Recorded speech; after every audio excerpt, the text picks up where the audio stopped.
Guys, I've had a lot of people asking me about camp cooking videos cooking, and I'm not a big fan of going out and buying store-bought meat and bringing it out to the woods to make a cooking video. But I've got some stuff in the freezer from this year. I've still got a goose in the freezer. I've still got a rabbit or two, a couple squirrels, all from flintlock kills. So today what we're going to do is we're going to make a rabbit dish with a little bit of wild edibles, a little bit of stuff that we're bringing from home that was very commonly carried along the frontier. And we're going to use a little different method of cooking this with a fire, and we're going to parboil it and then bake it on top of the ground. Stay with me, we'll get started.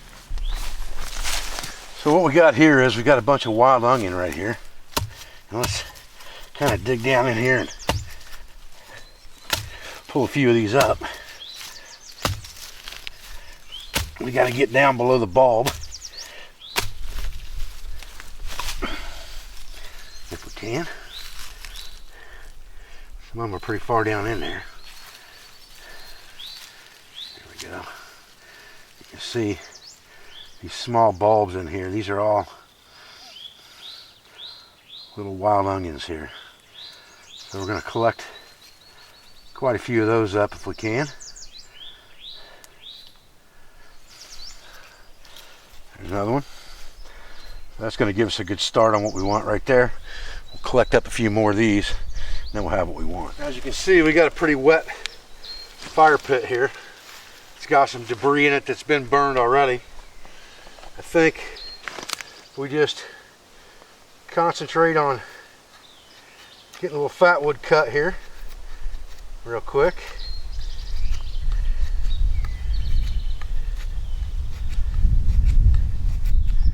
Get us a few shavings ready.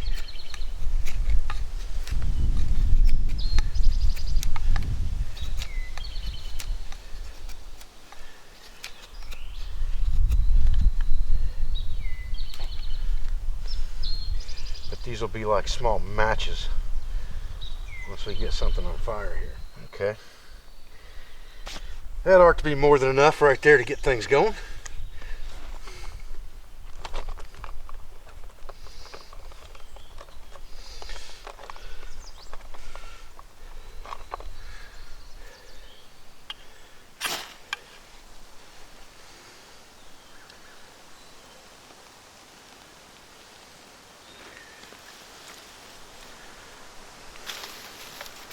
Just pull this damp stuff right in here and not even worry about it. Then we'll try to find some stuff that's dry on the outside here and stick it in there.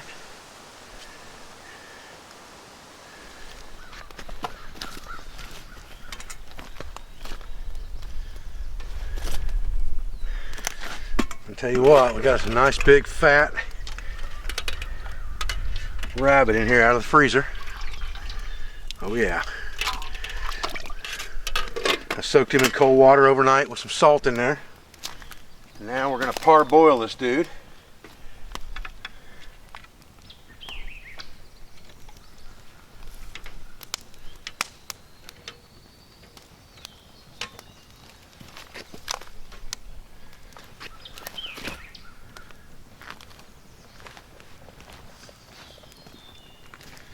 We can adjust this real easy with our tripod once we get it down there where we want it. You can adjust it up and down with the tripod real easy. So we're going to start off by parboiling this rabbit.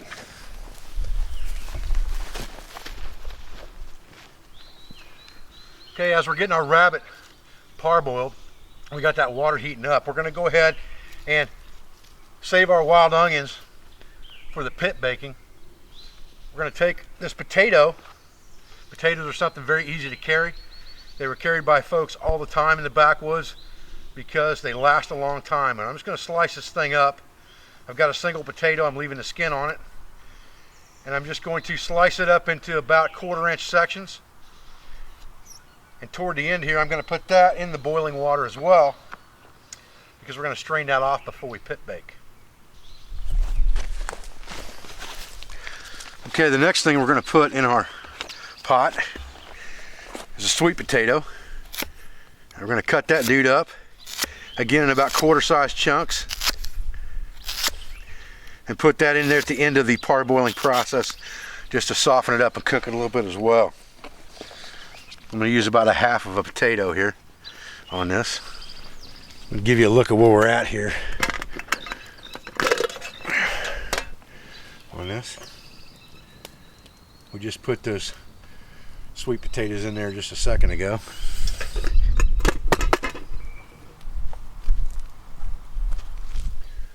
Okay, so the method to the madness here of building this on a wet fire lay and all of that stuff was on purpose. What we're trying to do is we're going to bake this rabbit, but we're not going to pit bake it per se, because we're not going to dig a hole. We're going to use the existing coal bed, put some wet debris from our wet fire lay on top of that coal bed, put our rabbit on that in some aluminum foil, cover that with a little more wet material, and then build a fire on top of that and let it burn down. And that's how we're going to bake our rabbit and potatoes today. We're going to put some wild onions in there, of course, a little bit of seasoning. We'll get to that in just a minute. Okay, so we've got a piece of aluminum foil laying on top of a stump here. We're going to strain this water off, and in a real scenario, folks, I'd be saving this water for sure, this broth. So don't mind me dumping it off now and have a heart attack about it.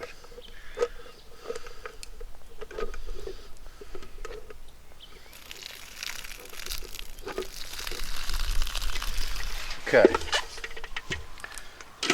Now we're going to take our rabbit. It's going to be hot for sure. Take our rabbit. We're going to lay our parboiled rabbit right here. We're going to get our potatoes, and we'll dump those out right here on this top of this. They're going to be warm as well. And we'll just kind of stick them in here. Let's put them off to the side for a minute, get some seasonings in here. Grab our haversack and our onions.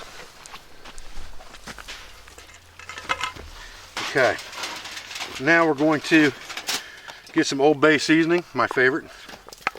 We're going to season this guy up some. Little Old Bay or a lot of Old Bay, whichever you prefer. I like a lot. Then we're going to stuff some of these potatoes in here, just like this. Kind of stack them in.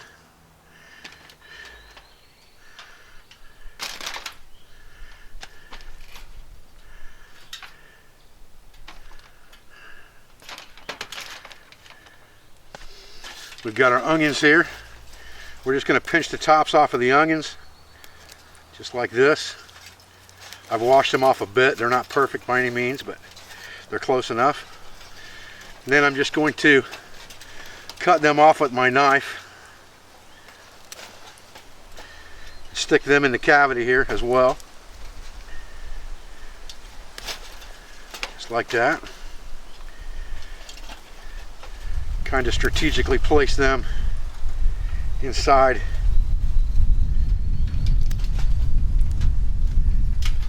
the breast cavity and inside the stomach area. And these green parts of these onions aren't bad either, so I'll probably cut off at least a little bit of those greens and leave those in as well, and just kind of put those over the top. Mix them in. A little more Old Bay over the potatoes and the onions, just like this. The whole idea is to seal some of these juices in.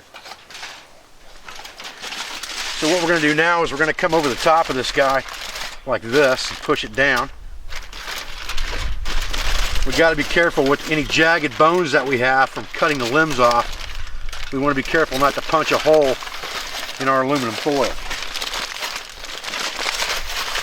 Then we're just going to fold it over itself. We've got the thickest aluminum foil right here. So this is the part we're going to put on the top, because we're going to build fire on top of this with very little in between. Okay, so now we're going to spread our coal bed out a little bit like this. Get anything that's on fire out of the way. Put the hot coals on the ground here like this. Put a little bit of this damp material down on top of that. We got to do this pretty quick before it catches flame.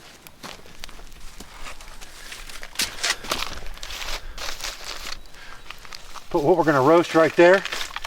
Just kind of build this around it a little bit, like this. I want some of this wetter material on top because my next step is going to be to build a fire right on top of this.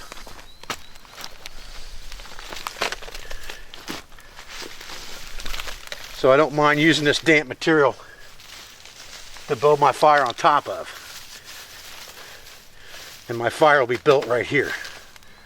And we'll let it burn down. Now we would never want to cook with pine.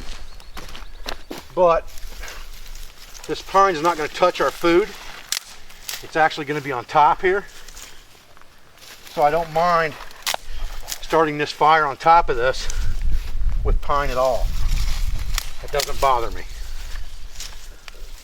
So if I make my twig bundle up here out of pine to ignite my fire, I don't care about that. If I can find a stick that's on fire here somewhere, or light up another piece of fat wood, either one.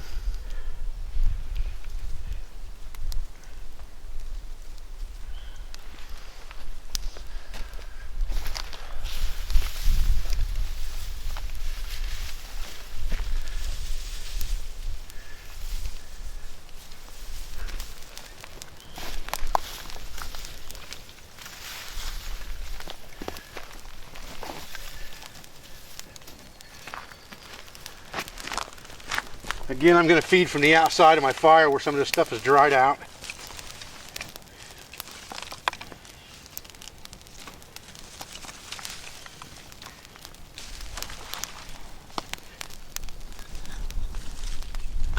Get a pretty good fire built up on top of there and just let it burn down and burn out.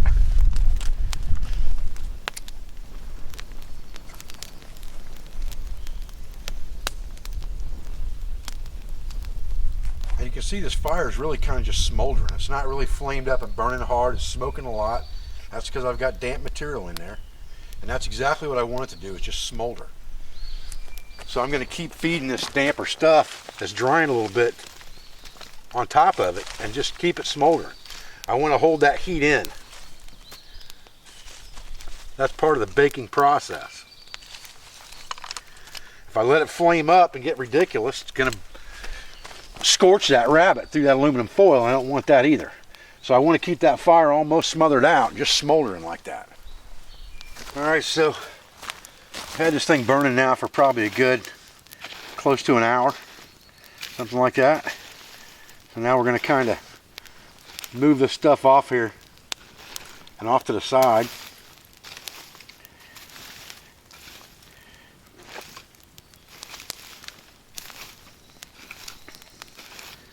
You can see our layer underneath is not burnt. That's a good sign. So we're just going to kind of move this thing off the fire. Let it cool down a little bit. See what we got. Alright, I wanted to give you guys kind of an up close look at this thing as we open it up here.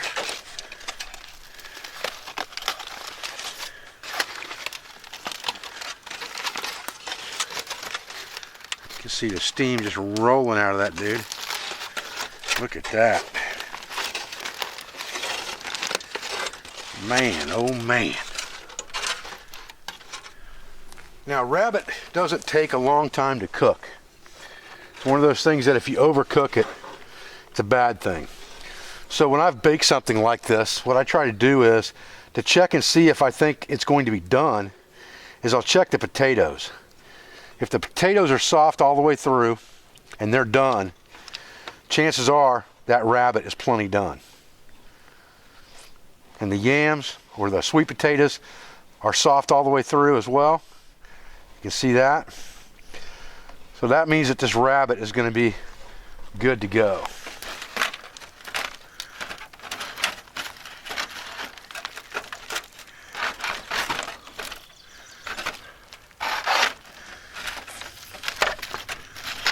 Oh yeah. That thing looks really, really good.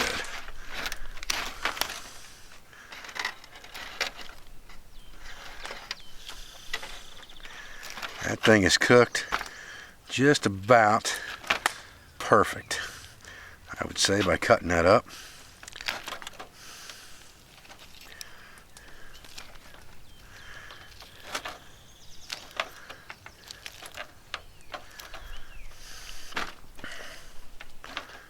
Cut some of those potatoes up a little bit.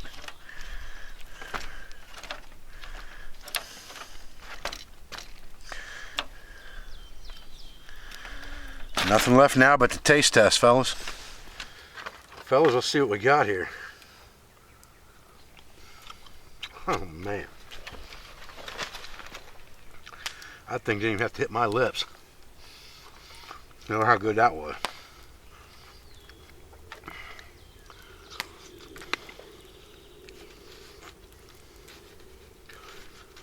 A chunk of bone there.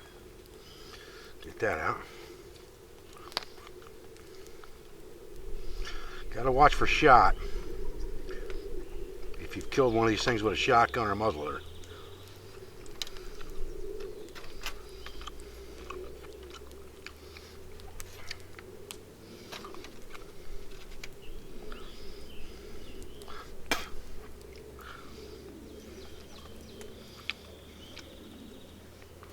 Oh man, ooh-wee. A little onion there. There we go. One of those little onions. Piece of that dark meat. Oh man. Wow. You kidding me? That is so good.